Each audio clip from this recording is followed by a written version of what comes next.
আরে মুসলমান জাতিরা, ভয়ের কোনো কারণ নাই। আমি মহান আল্লাহ মুসলমান জাতিকে আমি আল্লাহর নিরাপত্তা দান করব। জোরে বলেন সুবহানাল্লাহ। এখন শুনুমায়রা, আমার মহান আল্লাহ রাব্বুল আলামিন যে ওয়াদা করেন, আল্লাহর ওয়াদাগুলো চির সত্য, এতে কোনো সন্দেহ আসেনি। আরো জোরে বলেন। আল্লাহ বলেন ওয়ামাল আসদাকু মিনাল্লাহি কিলা। আল্লাহ বলেন আল্লাহর চাইতে চির সত্যবাদী কথা আর কারো হতে পারে না। আবার মহান আল্লাহ ওয়াদা করেছেন, আল্লাহ বলেন ও মুসলমান জাতিরা, এই সেইভাবে তিনটা পুরস্কার আমি আল্লাহ কখন দিব। এখন শুনো মায়েরা, আমার মহান আল্লাহ রাব্বুল আলামিন আমার তেলাওয়াতকৃত আয়াতগুলো আল্লাহ কেন নাজিল করেছেন।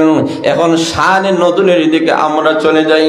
আল্লাহর নবী, বিশ্ব নবী রাহমাতুল আলামিন মক্কা ছেড়ে যখন মদিনায় চলে গেলেন, বিশ্ব নবীর জীবনীটাকে তিন ভাগে বিভক্ত করা যায়।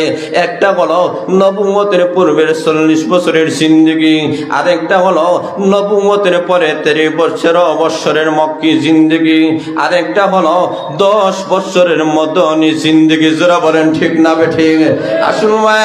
আল্লাহ নবী বিশ্ব নবী রাহমাতুল আলামিন 40 বছরের পরে আল্লাহ রাব্বুল আলামিন বিশ্ব নবীর কাছে আল্লাহ যখন কোরআন নাযিল করেছেন, এই 13টি বছর আল্লাহ নবী এবং তাহার সাহাবায়ে কেরাম মক্কা নগরীতে অবস্থান করতেছেন।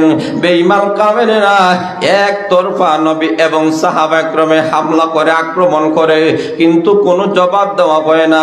মহান আল্লাহ বলেন পাল্টা হামলা করিও না, আঘাত করিও না। এখনো পর্যন্ত মহান আল্লাহ হামলা করার, জিহাদ করার পারমিশন মহান আল্লাহ দেন নাই। মক্কা চলে যখন মদিনায় চলে গেলেন, আমার মহান আল্লাহ বলেন ও নবীজি, একতরফা হামলা চলবে না। আমি মহান আল্লাহ এখন পারমিশন দিলাম, আপনি জিহাদ করুন। জোরে বলেন সুবহানাল্লাহ। পাল্টা হামলা করুন। আল্লাহ নবী বিশ্বনবী রাহমাতুল আলামিন তার সাহাবায়ে কেরামদেরকে নিয়ে আল্লাহ নবী তাদের সাথে যুদ্ধ শুরু হয়ে গেল। বদরের যুদ্ধ, উহুদের যুদ্ধ, এইভাবে যুদ্ধ শুরু হয়ে গেল। একের পর এক যুদ্ধ যখন শুরু হয়ে গেছে, আল্লাহ নবীর সাহাবায়ে কেরাম আল্লাহ নবীর কাছে গিয়ে বলেন, আগো নবীজি, একের পর এক আমরা যুদ্ধ করতেছি, এক যুদ্ধ শেষ হতে না হতে আরেক যুদ্ধ শুরু হয়ে যায়। আগো নবীজি, মাতা নাসরুল্লাহ, আল্লাহর পক্ষ থেকে কখন সাহায্য আসবে, আমরা কখন কাফিরদের কাছ থেকে আমরা নিরাপত্তা পাবো। মুসলমান জাতিরা নিরাপত্তা পাওয়ার দরকার আছে কি নাই? আরো জোরে আছে কি নাই? আজকে লক্ষ্য করে দেখেন, সারা বিশ্বের সমস্ত মুসলমান জাতির, এই বিশ্বের মধ্যে 600 কোটি মানুষের মধ্যে আল্লাহ রাব্বুল আলামিন 200 কোটি মুসলমান মকান আল্লাহ দান করেছেন। 200 কোটি মুসলমানের মধ্যে 57টা দেশ এমন দেশ, যেই দেশগুলা মুসলমানের দেশ। জোরে বলেন ঠিক না বেঠিক? 57টা মুসলিম দেশ থাকা পড়ার পরেও 57টা দেশে মুসলমান জাতিরা আজকে নিরাপদ নয়। আরো জোরে বলেন ঠিক না বেঠিক? আজকে লক্ষ্য করে দেখেন, মুসলমান জাতির কোন জায়গার মধ্যে নিরাপত্তা নাই। আল্লাহ নবী বিশ্ব নবী রাহমাতুল সাহাবায়ে কেরাম বলেন, আগো নবীজি, বারবার যুদ্ধ করা লাগে, কখন আমরা নিরাপত্তা পাবো? কাফিরদের কাছ থেকে আমরা কখন নিরাপদ থাকবো? আল্লাহ নবীর সাহাবায়ে কেরাম নবীর কাছে যখন দাবি করেছেন, আমার মহান আল্লাহ বলেন, আরে জিবরাইল যাও, আমার নবীকে জানাইয়া দাও। নবীর সাহাবায়ে কেরাম যেই প্রশ্ন করেছে, এই প্রশ্নের জবাব দিয়ে আমি মহান আল্লাহ সূরা নূরের 55 নম্বর আয়াত নাজিল করে দিলাম। সূরা নূরের 55 নম্বর আয়াত নাজিল করে সাহাবায়ে কেরাম সহ গোটা বিশ্বের সমস্ত মুসলমান জাতির নিরাপত্তার আল্লাহ গ্যারান্টি দিয়েছে। নিরাপত্তার দরকার নাই? জোরে বলা আছে কি নাই?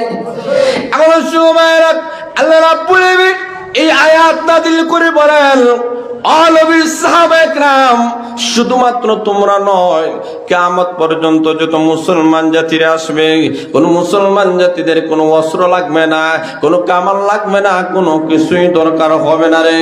আরে মুসলমান জাতিরা, তোমাদের কাছে যদি 2টা শর্ত থাকে, জোরে বলেন কয়টা? আরো জোরে বলেন। তোমাদের কাছে যদি দুইটি শর্ত থেকে আমি মহান আল্লাহ রাব্বুল আলামিন ওই তিনটা পুরস্কারে আমি মহান আল্লাহ তোমাদেরকে পুরস্কৃত করব। এক নম্বরে মহান আল্লাহ রাব্বুল আলামিন বলেন, আল্লাহ বলেন ওয়াদাল্লাহুল লাযিনা আমানু মিনকুম ওয়া আমিলুস সলিহাত। আল্লাহ বলেন আমি মহান আল্লাহ ওয়াদা নিয়েছি, চূড়ান্তভাবে আল্লাহ ওয়াদা দিয়েছেন। আল্লাহ ওয়াদা দিয়েছেন, জোরে বলেন কে দিয়েছেন?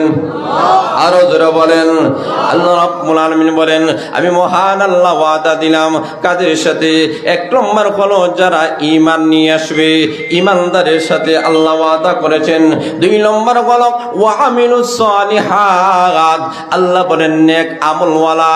এই দুইটা শর্ত যেই যুগের যেই সমাজের মুসলমানের কাছে থাকবে, আল্লাহ বলেন যেই দেশের মুসলমানের কাছে যেই দেশের মানুষের কাছে এই দুইটা শর্ত থাকবে।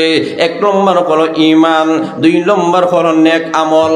এই দুইটা জিনিস তার মধ্যে থাকবে, আমার মহান আল্লাহ বলেন সেই যুগের মুসলমান জাতিরা সারা বিশ্ব শাসন করবে, সেই যুগের মুসলমানের ধর্ম সারা বিশ্বে প্রতিষ্ঠিত হবে, সেই যুগের মুসলমানরা নিরাপদে থাকে, কোনো বেঈমান কাফেররা তাদের উপর হামলা করতে পারবে না। শর্ত কয়টা?